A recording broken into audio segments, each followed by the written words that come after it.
संजय राउत ने सचिन वजय के बारे में एक बयान देकर सबको चौंका दिया और वो उसने कहा कि जब सचिन वजय को बहाल किया जा रहा था सस्पेंशन के बाद, तब मैंने कुछ नेताओं को आगाह किया था कि ये सरकार के लिए मुसीबत बनेगा, इसके बारे में ये डिसीजन ना लिया जाए। अब जब संजय राउत इस बात को बोल रहे हैं और पत्रकार ने पूछा कि ऐसा कौन नेता था कि जिसने सचिन वजय को बहाल करने का निर्णय लिया था, तो इसके बारे में वो मौन हो गए, कोई उत्तर नहीं दिया। और इस मौन में आपको बताएं कि ये पता तो लग ही चुका है कि कौन थे, क्योंकि पूर्व मुख्यमंत्री जो महाराष्ट्र के हैं देवेंद्र फडणवीस, उन्होंने बाकायदा प्रेस कॉन्फ्रेंस में इसका खुलासा किया था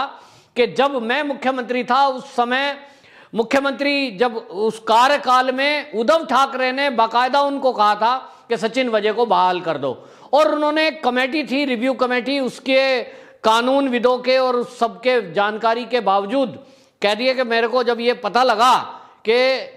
ये जो है बहाल नहीं किया जा सकता और आदमी ठीक नहीं है, तो इसलिए बहाल नहीं किया। अब सवाल ये उठ रहा है कि देवेंद्र फडणवीस के टाइम में जब उद्धव ठाकरे प्रेशर कर रहे थे उनके ऊपर, प्रेशराइज कर रहे थे देवेंद्र फडणवीस को, तो इसका मतलब तो उद्धव ठाकरे ही इसके पीछे हैं। और अब संजय राउत नाम भले ही ना ले रहे हो, लेकिन शिवसेना में और कौन ऐसा है कि जिसमें इतना दम हो कि वो किसी को नियुक्ति करा सकता है जो 16 साल सस्पेंड रहा हो। आखिरकार किसी टॉप मोस्ट लीडर ने ही निर्णय लिया होगा और इसलिए संजय राउत भी बिना नाम लिए उद्धव ठाकरे की तरफ इशारा कर रहे हैं कि मैंने मना किया था, उसके बावजूद भी सचिन वजय को बहाली दे दी गई। और संजय राउत खुद ये मान रहे हैं कि इसका जो काम था उस तरह का काम जब रहा है और इस काम की वजह से माना जा रहा था कि ये आज नहीं तो कल कोई मुसीबत खड़ी करेगा। क्यों, हम सब जानते हैं सचिन वजय का नाम एक एनकाउंटर स्पेशलिस्ट के नाम पे जाना जाता है और बहुत जितने भी एनकाउंटर इनके हुए हैं, ज्यादातर एनकाउंटर इनके विवादों में रहे हैं। और काफी विवादों के कारण ही ये रहा था कि जब सस्पेंड हुए तो भी ये इसी वजह से हुए थे क्योंकि इनके ऊपर काफी आरोप थे कि इनके जो कैद में कोई रहता है कैदी, ये कई बार उसको इतना प्रताड़ित कर लेते हैं कि वो या तो आत्महत्या कर लेता है, नहीं तो वो जो एनकाउंटर करते हैं वो भी फेक होते हैं। बहरहाल वो जांच का विषय है, लेकिन इतना तो तय है कि संजय राउत ने भी अब ये जो बयान दिया है इसके बाद बवाल मचना तय है कि संजय राउत अगर कह रहे हैं कि मैंने आगाह किया था कि सचिन वजय को बहाल मत करो, उसके बावजूद भी बहाली की गई। एक तरह से संजय राउत ये कह रहे हैं कि मैंने तो सलाह दी थी, बाकी मानी नहीं अगर उद्धव ठाकरे ने, तो अब भुगतो। इस पर पत्रकार ने जब सवाल किया कि उद्धव ठाकरे बचाव कर रहे थे सचिन वजय का शुरू में और उसको एक अच्छा अफसर बता रहे थे कि बहुत अच्छा अफसर है, वो तो बहुत बढ़िया काम कर रहा है, इसके बारे में संजय राउत ने हालांकि गोल करते हुए एक उत्तर गोलमोल दिया और उन्होंने कहा कि उद्धव ठाकरे को यह पता नहीं था कि ये जो सचिन वजय है ये क्या कर रहा है और इतना बड़ा कारनामा इसने कर दिया, तो ये अंदर अंदर क्या क्या कारनामे कर रहा है ये सब जानकारी नहीं थी और इसलिए हम इसका साथ दे रहे थे, इसका पक्ष ले रहे थे। लेकिन जब हमें पता लगा कि ये अपराध में लिप्त है तो अब हम इसके साथ नहीं हैं। मतलब ये है कि अब जब सचिन वजय के परत दर परत राज खुलते जा रहे हैं और अब मीठी नदी से कुछ ऐसे भी प्रमाण मिले हैं जिससे अब सिद्ध हो गया कि सचिन वजय ही वो व्यक्ति है जो सारे सबूतों को छुपाना चाह रहा था, सबूत नष्ट करना चाह रहा था, लगातार एनआईए को बरगलाने की कोशिश कर रहा था। आखिरकार क्यों, कोई अपराधी अगर अपराध करेगा तभी तो वो सबूत छुपाएगा, जिसने अपराध किया ही ना हो वो क्यों डरेगा। और इसलिए अब ये तय तो है लगभग कि भाई सचिन वजय ही वो व्यक्ति है जिसने ये सारा घपला घोटाला और एंटीलिया केस के पीछे जो लोग हैं उनसे कोई साठगांठ की। अब सवाल तो एंटीलिया केस को लेकर है, जैसा सचिन वजय कह रहा है कि मैं तो एक केवल प्यादा हूं, मैं तो एक मोहरा हूं, पीछे कुछ और लोग हैं। तो अब इसलिए आपको देखें कि 3 दलों की सरकार वहां महाविकास अघाड़ी महाराष्ट्र के अंदर चल रही है, लेकिन सचिन वजय का जो किस्सा है, ये जो अपराध इससे हुआ है, अब तीनों दल इससे पल्ला झाड़ रहे हैं। अब शिवसेना में संजय राउत भी कह रहे हैं कि हमें इसके कारनामे नहीं पता थे, अगर पता लग जाते तब तो हम साथ नहीं देते और आज पता है तो आज हम साथ नहीं हैं। अब सवाल उठता है कि संजय राउत अगर ये कह रहे हैं कि जब सचिन वजय की बहाली की जा रही थी तब उन्होंने नेताओं को आगाह किया था, नेताओं मतलब उद्धव ठाकरे को कहा होगा, क्योंकि बहाली किसने की, या उन्होंने अनिल देशमुख को कहा होगा, क्योंकि गृह मंत्री अनिल देशमुख है, उन्हीं के अंडर में वो सारी रिव्यू कमेटी थी। तो अगर उन्होंने एनसीपी के नेताओं को आगाह किया था, उन्होंने अगर उद्धव ठाकरे को आगाह किया था कि यह आदमी ठीक नहीं है, तब फिर आप मान रहे हो एक तरफ कि यह आदमी ठीक नहीं है, कल को बवाल पैदा कर सकता है। तब जिस दिन पहली बार सचिन वजय का नाम आया तो आप वकील क्यों बन रहे थे? सबके सब वकील बन गए, सचिन वजय को ईमानदार बता दिया, बहुत बढ़िया है। और जिस परमवीर सिंह कमिश्नर की तारीफ आप करते नहीं थकते थे कि मुंबई का पूर्व कमिश्नर, अब तो पूर्व हो गया है, जब कमिश्नर था और तब आप कह रहे थे नहीं नहीं वो तो बहुत बढ़िया आदमी है, तो उसकी भी तारीफ कर रहे थे। इसका मतलब यह है कि आप भी संजय राउत ये मानते हो कि सचिन वजय आपराधिक प्रवृत्ति का व्यक्ति है, उसका चाल चलन ठीक नहीं था। बावजूद इसके भी यदि आपके शासन में आपकी महाविकास अघाड़ी सरकार ने उसकी बहाली की, तो अब बात यह उठती है कि उस बहाली के पीछे कौन नेता है। क्यों ना उस नेताओं को भी, जो वो नेता है, चाहे वो अनिल देशमुख है चाहे वो उद्धव ठाकरे है, उसको भी इस मामले में सबसे माफी मांगनी चाहिए और उसको भी सजा मिलनी चाहिए। बोलो आप, ये अधूरी बात क्यों बोली आपने? आप नाम भी खोलो उस नेता का। आप बोलते ही हो, हर मुद्दे पर ट्वीट करते हो, हर मुद्दे पर बोलते हो, प्रखर वक्ता हो, और आप कह रहे हो मैं तो पत्रकार भी रहा हूं, मुझे सचिन वजय की गतिविधियों के बारे में जानकारी है। तो जब आप पत्रकार रहे हो और आपको सचिन वजय की जानकारी है, तो फिर पत्रकार जी आपको यह भी पता होगा कि यह उगाही वाला खेल सच है या झूठ है,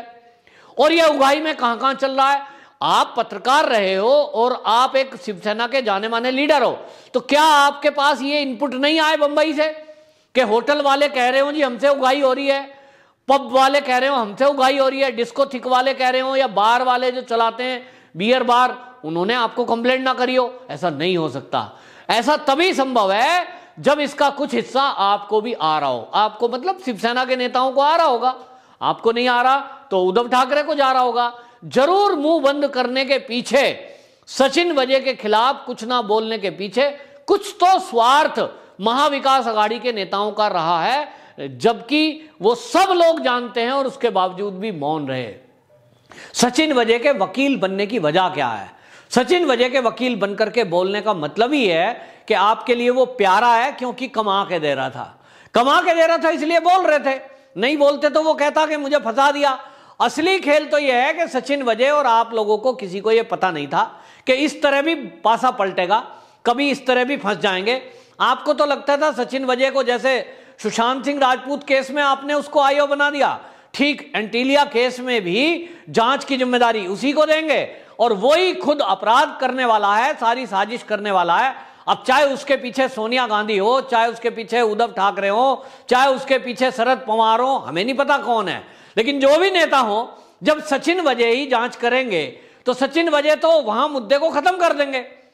केस क्लोज, नाम किसी और के लगेगा, कोई समुद्र में डूबा हुआ मिलेगा, कहेंगे ये था आदमी, तो केस खत्म हो जाएगा, अपराधी कभी भी पकड़ में नहीं आता। सचिन वजय ने ये सोचा नहीं, दिमाग तो लगा रहे होंगे, लेकिन एक ओवर कॉन्फिडेंस होता है ना कभी कभी, वो ही खतरनाक हो गया सचिन वजय के लिए। उनको ओवर कॉन्फिडेंस होगा कि उद्धव ठाकरे से मेरी जान पहचान है,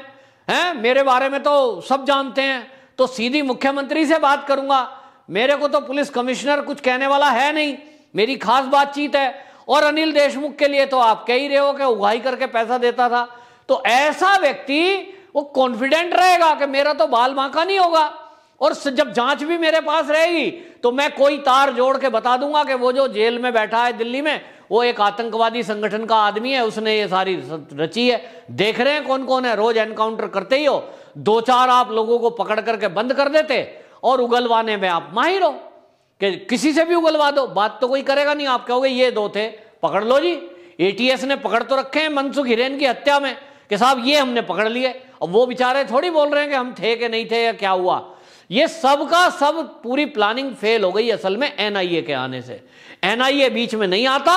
तो ये राज का राज रह जाता, ना तो सचिन वजय आज जेल में जैसा है वो जेल में होता, वो ऑफिसर ही बना रहता, इसी किस्से में 2-4 एनकाउंटर कर देता। और एनकाउंटर करने के बाद हमने तो ये सुना है कि उद्धव सरकार तो इनको राष्ट्रपति अवार्ड के लिए भेज रही थी इनका नाम। अब ये कहां तक सच है ये पता नहीं, लेकिन सोशल मीडिया पे ऐसी चीजें चल रही हैं कि उद्धव सरकार सचिन वजे को राष्ट्रपति अवार्ड दिलाना चाहती थी और इनका नाम प्रपोज किया गया था कि भाई बड़ा अच्छा आदमी है, बड़े अपराधियों को मारा इसने। तो इस केस के बाद तो और पक्का हो जाता कि ये वाला केस सोल्व हो गया। एंटीलिया मामले में 2 लोगों को मार गिराया जिन्होंने विस्फोटक रखा था, और केस सोल्व किसने किया? सचिन वजे ने। और इसलिए आप जो बहाली की गई है, जो कोर्ट केस चल रहा है मर्डर वाला, वो कैंसिल कर देते और बहाली पक्की हो जाती और वाहवाही कर देते, राष्ट्रपति अवार्ड मिल जाता। कल को आप हो सकता है और बड़ा ओहदा दे देते, हो सकता है कोई मंत्री बना देते। अब भैया क्या आपके दिमाग में था? लेकिन कुल मिलाकर संजय राउत ने यह मान लिया है, और यह बहुत बड़ी बात है कि उनको पहले से पता था कि सचिन वजे कुछ गड़बड़ी कर सकता है, कुछ सरकार के लिए मुसीबत बन सकता है। और संजय राउत जब बोल रहे हैं कि मैं तो पत्रकार था और पत्रकारिता में ही मुझे पता था कि इसने क्या क्या कारनामे करे हैं, ऐसे में अब यह माना जाए कि संजय राउत भी उद्धव ठाकरे के डिसीजन पर सवाल उठा रहे हैं जिन्होंने सचिन वजे को बहाल किया। यानी इस समय उद्धव ठाकरे पर ही सब सवाल उठा रहे हैं कि इन्हीं के डिसीजन के कारण यह सारा बखेड़ा हुआ, इन्हीं के कारण सचिन वजे को इतनी छुट्टी दी गई कि वो जो चाहे करे, जिसको चाहे पकड़े, जिससे चाहे वसूली करे। और इतना बड़ा बवाल होते होते आज वो इतना आजाद हो गया कि कहीं वो विस्फोटक भी रखकर किसी बड़े उद्योगपति को धमकाने की जुर्रत कर सकता है। ये क्यों हुआ, किस लिए हुआ, ये अभी राज है जो एनआईए को खोलना है। इतना पक्का है कि सचिन वजे की प्लानिंग एनआईए के आने से फेल हो गई, और अब इन सब के लिए जो देवेंद्र फडणवीस कहते हैं कि वाकई में ये सरकार मजबूरी की सरकार चल रही है, इस सरकार का किसी से किसी का कोई विचार नहीं मिलता। और इस सब में कांग्रेस का मौन ये बताता है कि कांग्रेस भी सारे मुद्दे पर मौन है, क्योंकि उसको भी पता है कि कहीं ना कहीं तार उनके भी जुड़े हुए हैं। कल को पोल खुलेगी, सब जेल जाएंगे। वंदे मातरम।